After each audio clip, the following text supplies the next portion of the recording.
bomber. Fox News contributors and criminal defense attorney Donna Rotuno and Josh Ritter, they're in studio. So glad to have y'all.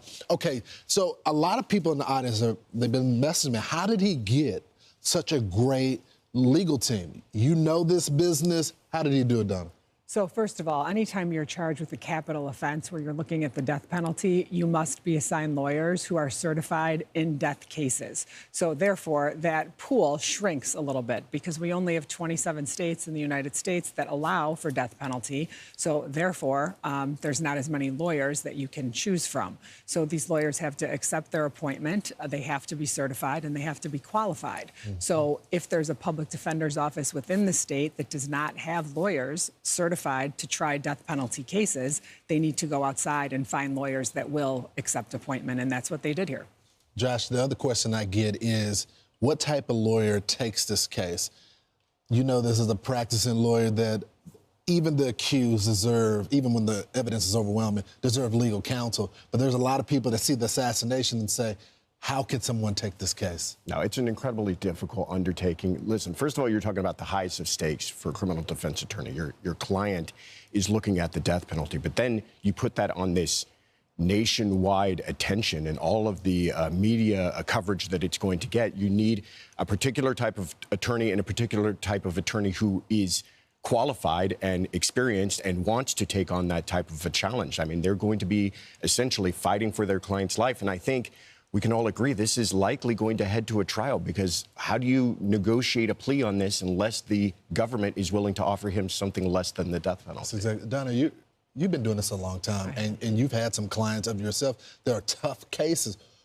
What do you advise someone that has this mounted? I mean, we just look at some of it, the hidden note inside the department. You have the DNA matches on the trigger in the cartridges, the family interviews that talk about that he wanted to do this, you know, messing with the roommate and telling him to destroy evidence. It's just such amount of it. What do you tell the client in that case?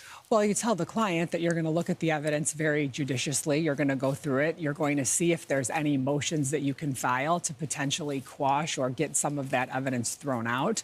Even if you have some of that evidence tossed or evidence they can't use in a courtroom, it doesn't mean there's not more. But if you can make a little bit of headway, as we saw in Kohberger, they filed motion after motion, and even though they were not successful, they did come to the decision to say we're not going to go forward with the death penalty. And Josh is right in terms of the state will have to make that decision. I'm not so sure after the backlash in Kohberger you will see that.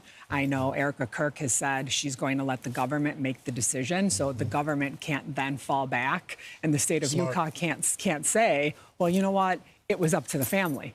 That's now right. It's going to be up to the state. So I think it's a little bit of a different scenario here, especially because we're dealing with one family rather than four. Such a good point. Josh, I want to get you to react to this other story. A New Jersey teen girl was killed in a quiet suburb by a alleged stalker who ran them down in a Jeep after months of harassment. As we learned that this stalker was also outside the girl's home for months. A restraining order was filed, but nothing was done to protect these girls.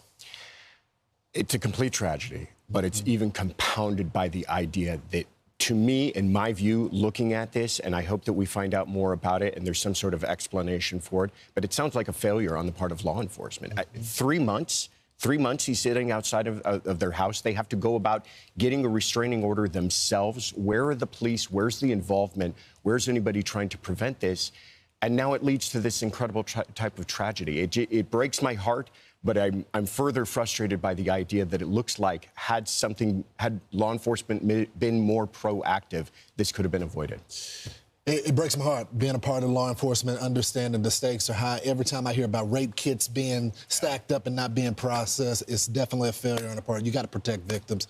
Thank y'all so much. It's so good to meet y'all in studio. Great I feel like my family is here. We love it's good to being see here. y'all. Good to see you, Lawrence. I'm Steve Ducey. I'm Brian Kilmeade. And I'm Ainsley Earhart. And click here to subscribe to the Fox News YouTube page to catch our hottest interviews and most compelling analysis.